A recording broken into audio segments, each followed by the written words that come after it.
Hello दोस्तों, मैं हूं जगदीश जोशी। वीएफडी के लास्ट लेक्चर में मैंने आप लोगों को बताया था कि हम लोग वीएफडी के साथ में पोटेंशियोमीटर किस तरीके से कनेक्ट करते हैं और पोर्ट की हेल्प से कैसे हम लोग अपनी इंडक्शन मोटर की स्पीड को कंट्रोल करते हैं। ओके, आज के इस लेक्चर में मैं आप लोगों को बताऊंगा कि हम लोग पुश बटन की हेल्प से या फिर सेलेक्टर स्विच की हेल्प से हम लोग कैसे अपनी वीएफडी से अपनी 3 फेज की इंडक्शन मोटर को फॉरवर्ड या फिर रिवर्स में चलाते हैं। बिल्कुल स्टेप बाय स्टेप सारी चीजें बताऊंगा। यहाँ पे मेरे पास सीएनसी की वीएफडी है, आपके केस में कोई सी भी वीएफडी हो, प्रोसेस सबका सेम ही होता है। ओके, तो यहाँ पे मैं आपको मैनुअल दिखाता हूँ। सबसे पहले तो मैनुअल में इसलिए दिखाता हूँ आपको क्योंकि मैनुअल किसी भी मशीन का, किसी भी कंपोनेंट का बहुत इंपॉर्टेंट होता है। आपको मैनुअल पढ़ने की आदत डालनी चाहिए। अभी यहाँ पे देखो, हम लोगों को प्रॉपर तरीके से यहाँ पे बताया हुआ है कि एक वायर हम लोगों ने ग्राउंड से लेनी है और उसके बाद पुश बटन्स या फिर सेलेक्टर स्विच की हेल्प से हम लोगों को यहाँ पे डिजिटल इनपुट 1 2 3 4 5 यहाँ पे इस तरीके से यहाँ पे दे देना है। ठीक है, तो सिंपल प्रोसेस है। हम लोग इसी प्रोसेस को यहाँ पे फॉलो करेंगे, इसी कनेक्शन को हम लोग यहाँ पे फॉलो करेंगे।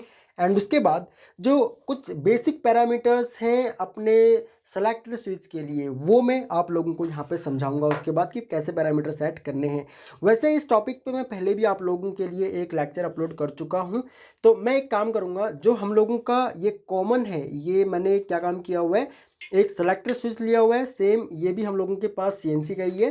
एंड इस सेलेक्टर स्विच में हम लोगों ने 2 NO एलिमेंट लगा रखे हैं और इन दोनों ही NO एलिमेंट्स में मैंने एक कॉमन वायर इस तरीके से लगा दी। एंड उसके बाद अब मैं यहाँ पे क्या काम करूँगा, मैं ग्राउंड पे इसको कनेक्ट करूँगा जैसे कि मैंने यहाँ पे डायग्राम में देखा था। ओके, तो ग्राउंड में हम लोग इस वायर को कनेक्ट कर देंगे। उसके बाद जो हम लोगों का सेलेक्टर स्विच से जो 2 वायरें निकली हुई हैं, ठीक है, ये वाली, एक ये और एक ये, दोनों ही ब्लू कलर की हैं। तो मैं क्या काम करूँगा, इनमें से एक वायर को मैं कनेक्ट कर दूंगा डिजिटल इनपुट 1, ठीक है, DI 1 पे मैं यहाँ पे इसको कनेक्ट कर दूंगा सिंपली इस तरीके से। एंड दूसरी जो वायर है हम लोगों की, उसको हम लोग 2 पे कनेक्ट कर देंगे। ठीक है, तो इस तरीके से यहाँ पे हम लोगों के जो है कनेक्शन कंप्लीट हो जाएंगे। कनेक्शन में कुछ भी नहीं है, आप लोग सिंपली डायग्राम को देख करके कनेक्शन इसके कर सकते हो। और वीएफडी के पैरामीटर्स भी में भी कुछ नहीं है। हम लोग अपने जो हमारे कोर्सेज हैं, ऑनलाइन कोर्सेज, वहाँ पर भी हम लोग सेम चीज़ें सिखाते हैं और वहाँ पर भी हम लोग बिल्कुल बेसिक टू एडवांस ये सारी चीज़ें सिखाते हैं। अगर आप लोग चाहो तो हमारे जो ऑनलाइन कोर्सेज हैं पीएलसी प्रोग्रामिंग के, वो भी आप लोग ज्वाइन कर सकते हो। वहाँ पर भी आप लोगों को PLC programming, HMI and VFD, इनसे रिलेटेड आपको बिल्कुल बेसिक टू एडवांस सारी चीज़ें आप लोगों को यहाँ पे सिखाई जाएंगी। तो जो ये पैरामीटर्स हैं, अभी कुछ बेसिक पैरामीटर्स होंगे हम लोगों के, जिससे कि हम लोग इस सेलेक्टर स्विच की हेल्प से हम लोग अपनी मोटर को फॉरवर्ड रिवर्स चलाएंगे। तो वो पैरामीटर हम लोगों का यहाँ पे P002 कमांड सोर्स सिलेक्शन। तो यहाँ पे मैं क्या काम करूँगा, यहाँ पे अगर आप लोग इस पैनल के जो बटन्स हैं इनको यूज़ करना चाहते हो तो ऑपरेशन पैनल कंट्रोल को आप लोग यूज़ करो, जो कि बाय डिफ़ॉल्ट यहाँ पे 0 रहेगा।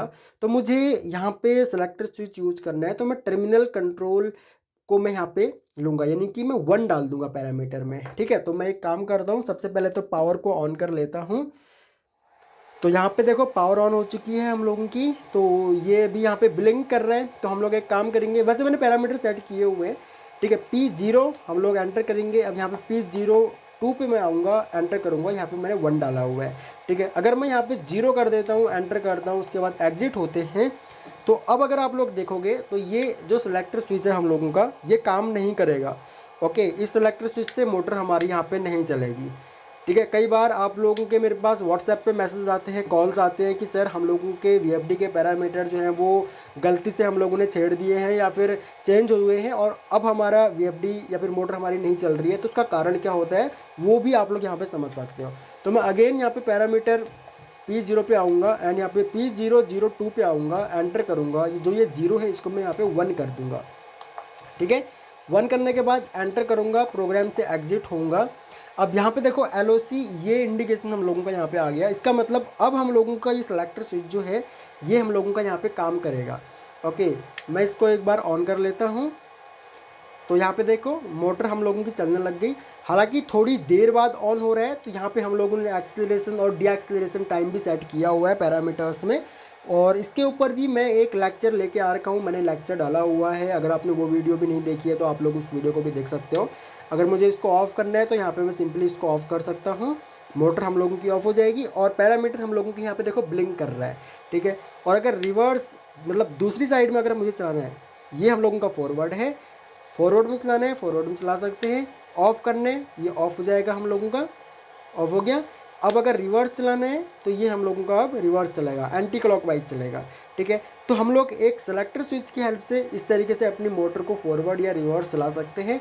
अब अगर आप चाहो तो यहाँ पे तो मैं एक सेलेक्टर स्विच को यूज़ कर रहा हूँ, आपके केस में अगर आप लोग पुश बटन्स यूज़ करना चाहते हो, नॉर्मल पुश बटन जो होते हैं हम लोगों के NONC पुश बटन इस टाइप के, तो इनको भी यूज़ किया जा सकता है। उसके लिए हमको कुछ पैरामीटर्स सेट करने होंगे अपनी VFD में, और उसके बाद एक सिंगल पल्स मिलते ही हमारा जो मोटर है वो फॉरवर्ड या रिवर्स में सिंपली चलने लग जाएगा। ओके, तो आई होप कि ये छोटा सा जो टॉपिक था वो आप लोगों को समझ में आया होगा। और कई लोगों के पैरामीटर्स जो हैं वो गलती से छेड़ देते हैं, चेंज हो जाते हैं गलती से उनके, और उसके बाद फिर वो लोग परेशान रहते हैं। तो आई होप कि उनको कुछ इस लेक्चर से सीखने को मिलेगा, उनको कुछ समझ में आएगा। मेन चीज़ है कि मैनुअल जो भी मैन्युफैक्चरर या फिर ब्रांड या फिर मॉडल का आपका VFD है उसका मैनुअल आपके पास ज़रूर होना चाहिए, और मैनुअल देख करके आप लोग सिंपली पैरामीटर उसके सेट कर सकते हो। फिर भी अगर कोई दिक्कत आती है तो हम लोगों का व्हाट्सएप नंबर वीडियो के नीचे डिस्क्रिप्शन में रहता है, हर वीडियो के नीचे डिस्क्रिप्शन में आपको हमारा व्हाट्सएप नंबर मिलेगा, आप लोग हमसे भी कॉन्टैक्ट कर सकते हो।